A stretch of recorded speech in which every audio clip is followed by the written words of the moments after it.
One time I was at an arcade and saw someone with an Ari bag, so I went up to them and said, "Hey, I really like your bag." She turned around, looked straight at me, and said, "Thanks, it's from Jaidenanimations." Oh, cool. And then I just walked away because I didn't know how to salvage that interaction without being weird about it. As someone who has somehow amassed big number on YouTube website, you'd probably expect me to be recognized fairly frequently when I'm out on the town. I do definitely get recognized here and there, but given that almost all of the content I've posted is me in cartoon form, it's much less than you'd think. I don't really expect to be recognized unless I'm going somewhere that attracts people who are more online, such as conventions or Hatsune Miku concerts. Of course, I've been in plenty of IRL content on other people's channels, so it's not like no one knows what I look like, but that barrier has given a bit of cushion on how often people will notice that Jaidenanimations is in their vicinity. The majority of my fan interactions are very positive and follow this general flow. Are you Jaidenanimations? Yeah. Oh, that's so cool. I love your videos. Can I get a photo? Yeah. Alright, thanks, bye. It's simple, it's streamlined, everyone's happy. Of course, not every interaction goes like this, and naturally, people always want to know about the outliers, the bad interactions, the weird ones. Any freaks out there that you've met, Jaiden? I'm lucky enough to be able to say, you guys are pretty normal. There's not really any single experience that comes to mind when people ask me that. So thank you. Gold star to every single person I've met in my entire career so far. However, I do have some funny stories I've collected. Like one time, Jacob and I were sitting down at the Toadstool Cafe to film for their video about Nintendo Land when this one guy walked by and recognized Jacob. Oh my gosh, are you Alpha Red? Yeah. Oh, that's so cool. I love your videos. Can I get a photo? Yeah, you know, everything's going as per the script. At this point, I piped up and asked, "Would you like me to take the photo for you?" And as I said that, Jacob and I both saw that the guy suddenly recognized my voice, and therefore, me. Now knowing there were two YouTubers at that table, he started to ask if I was Jaiden, but mid-sentence realized that if he was incorrect, it would look a little tiny bit racist. You know, you can't always just assume the Asian girl with Alpha Rad is Jaiden, even though 90% of the time you'd be correct. So he ended up pivoting halfway through to cover for the mistake, which ended up like this. "Would you like me to take the photo for you?" Oh, correct me if I'm wrong, but who are you? Of course, we knew what he meant. I say I'm Jaiden, everything is fine, we all take a photo together. But being able to see the line his brain took in real time was so funny. It's one of my and Jacob's favorite stories because he meant it so well. Like, I completely understand what happened. But also asking, "Sorry, but who are you?" to someone offering to take a photo is just... I would love to meet that guy again and just tell him how much we loved that interaction. Dude, if you're out there, I hope your Toadstool Cafe food was good. Because ours wasn't. There actually have been times, though, where people have thought they've run into me and were just wrong. I've seen tweets tagging me like, "OMG, just met Jaidenanimations," as I'm currently sitting at home looking at a photo of some poor random Asian girl. When we were all on tour for Scribble Showdown a while back in Chicago, James and Emily went to go look at the bean, and James ended up getting recognized. While he was talking to the group of people, one of them saw Emily and went, "Oh my gosh, it's Jaiden!" James immediately starts laughing his ass off trying to correct them, but somehow wasn't clear enough because when they were all taking a photo, they were like, "Jaiden, get in front!" Another time, when Jacob and Joe posted a video of themselves playing Mario Wonder in a GameStop, at the very end, Joe turned the camera around to the girl filming and said, "Are you Jaidenanimations?" The bit being it was our friend Sarah Moon, who is not me, but has been called Jaiden by confused viewers in the past for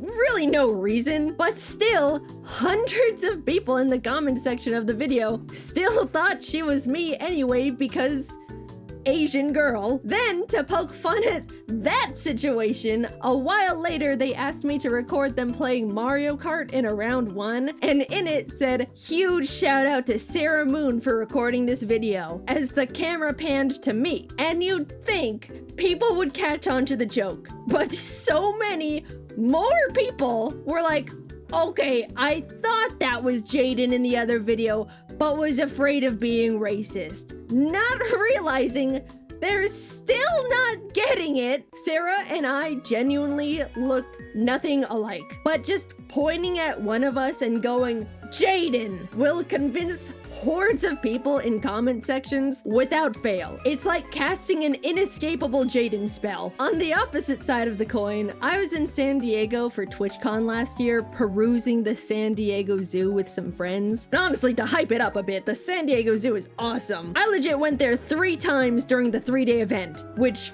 to the math nerds out there means I went to the zoo more times than the actual convention. Anyway, someone ended up coming up to me with an "excuse me" that I registered as I was being recognized, so I turned around, expecting the typical fan interaction. "Sorry to interrupt, but are you Emaru?"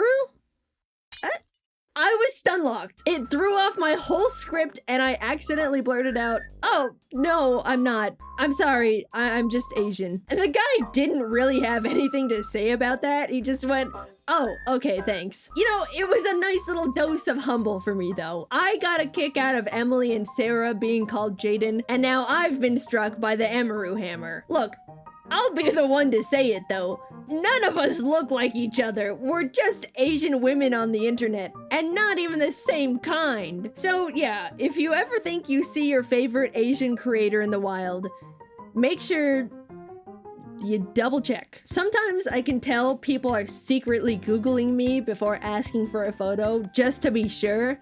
And you know, if that's what it takes, that's what it takes. I didn't mean to go off on this whole tangent about people accidentally being racist. I'm sorry, there were just a lot of instances of it. We can get back on track now. The very first time I was recognized, not in like a convention setting, was in a random Target. I was walking down an aisle chatting with my friend Kelsey when someone passed by, backtracked, and came up asking, "Are you Jaiden?" Now this was back in 2017 when I had significantly less content showing my face, so I was completely shocked and not prepared. I was in ugly house clothes, no makeup, hair wasn't washed, literal bridge dweller, and was in the middle of my first public fan interaction. Apparently they recognized me from my voice, which is nuts. Some people have told me I sound exactly like how I do in my videos, and others say I don't, so I have no barometer on what I actually sound like. The person was super sweet. This isn't like a crazy story or anything, but it's special in my mind because I was so embarrassed and unprepared for it, mentally and physically. This next one was when Jacob, Captain Kidd, and I were in Hawaii for Pokemon Worlds. We'd all just arrived at the event and were checking out all the fun decorations Pokemon set up. Since all of us have made a good amount of Pokemon content, a lot of Pokemon fans were recognizing us and asking to take photos. A well-intentioned mom ended up taking notice of how much attention we were getting and asked us what we did for a living for all of these people to be coming up to us. Jacob explained we were YouTubers and she lit up, saying her son watches a lot of YouTube, pointing down at the young boy hiding behind her leg. In an attempt to connect with the kid a bit, Jacob asked what YouTubers he watched. "I like Mr. Beast." Seeing a way to make the kid excited, Jacob pointed at me and said, "No way! Did you know she was in a Mr. Beast video recently and won?" Instantly, the kid jumped up. "You know Mr. Beast?" "Well, like, kinda. I've talked to him before, but will you tell him to give me $1 million? First of all, hilarious situation to suddenly be thrust into. Second of all, now that the kid was suddenly not hiding behind his mom's leg anymore, we could see he had a giant gold chain around his neck, sporting a framed PSA graded base set first edition Charizard. Little dude, do you know how much cash you've got around your neck right now? The card was graded like 9.5 as well. I have no idea where he got it from. Like, you always see those, "Can you give me $1 bajillion?" comments on Mr. Beast stuff, but it was surreal to witness it in real life. Like, it's real. Gold Chain Charizard Mr. Beast kid has been cemented in my memories, and he didn't even know who we were. Also, for the record, after I won the Mr. Beast cube, my emails were an absolute wreck of random people begging me for money. "Can you give me money? May please get some money? Hi, JD." Not my name. "Just 10K, thank you." Heart. Someone straight up sent me a PayPal invoice for $10,000 with no message attached. Just an outstretched, grubby little hand in my inbox. Guys, I didn't win any money from that thing. You can stop emailing me. We gave it all away to various artists all over the globe to support them through their art school, which was an incredible opportunity, and I was very happy to support artists, and I wish them all the best of luck with their degrees. But stop emailing me for money! Gosh, I don't even want to know what Mr. Beast's DMs look like. One time my phone screen died on me, not my fault, so I had to take it to a repair shop. This was unfortunately during a time when my car's driver's side mirror was smashed, my fault. So I also had no street legal car to take me back home while I waited for my phone to be fixed. Needing to kill 2 hours, I ended up sitting in a nearby Burger King equipped with my Switch to play Hello Kitty Island Adventure and an iPad as a second monitor to watch YouTube videos. I almost made it the entire time with no issue, but like some sort of pathetic Scooby-Doo villain, my plan was foiled as a nice girl came up to me and quickly said, "I really like your videos," before walking back over to sit with her friends. Now, the interaction itself was completely fine. I'm just embarrassed at what it looked like on her end. Internet personality jaidenanimation sitting completely alone at a single seat table in a random Burger King. No food in sight, just a table covered in devices like some sort of 27-year-old iPad kid. She didn't even let me explain my situation. She just said hi and walked off. So, kind girl, if you're out there, or even still a fan, it wasn't as pathetic as it looked. It was pathetic, but it's not that bad. I was just passing the time. Please resubscribe. I feel like I lost you that day. Speaking of unfollowing out of shame, a couple years ago, I went with some friends to my first furry convention. The furry convention isn't the shameful part though. That itself was great. The actual shame began when my group wanted to check out the 18+ section, mainly out of curiosity and entertainment. I sheepishly followed them in, and just as I was thinking to myself, man, it would sure be unfortunate if I got recognized while in here. Oh my gosh, are you Jaidenanimations? Yeah. So admittedly, there's a single photo out there of me, a fan, and a very colorful background. Quickly moving on from that one, this story is by far the most I've ever been recognized out in public in my entire life. There's probably a teeny little slight possibility I curated it myself by accident, but it was when I went to a Hatsune Miku concert in California. The community somehow has caught on that I like her, and said community was all right there in one spot. Before the concert, I was getting recognized like every few minutes, which is very not normal for me, but you know, completely fine. I don't mind at all. Eventually, everyone was led into the venue. I was meeting a few more people inside. Then the lights went down and we all got to enjoy the concert as per usual. However, when the show was over and the lights turned back on, everyone rotated 180 degrees to head to the exit, which meant people could see my face again. We would make it a few steps forward, get stopped, then 3 more people would come up and I'd suddenly be against the wall, all while my poor friends just had to watch it all happen and wait for me. For the first time ever, I needed to figure out a way to get out of there, or else I would have been taking photos with the entire concert audience as my friends withered on the floor. Sarah put her big hoodie on me, another friend gave me their sunglasses, and suddenly, I vanished. No more Jaidenanimations. Poof. She was gone! The Clark Kent strategy actually works. Sarah and I quickly headed to the exit, squishing past unsuspecting Miku fans, and it wasn't until we made it all the way to the parking lot where we turned around and realized we were alone. I was successfully smuggled out, but the downside was the disguise was so overly effective, even our friends didn't know who I was anymore. At least now I know if I'm ever in a sticky situation, a simple hoodie and glasses is really all it takes. I will no longer be making fun of Superman's public disguise.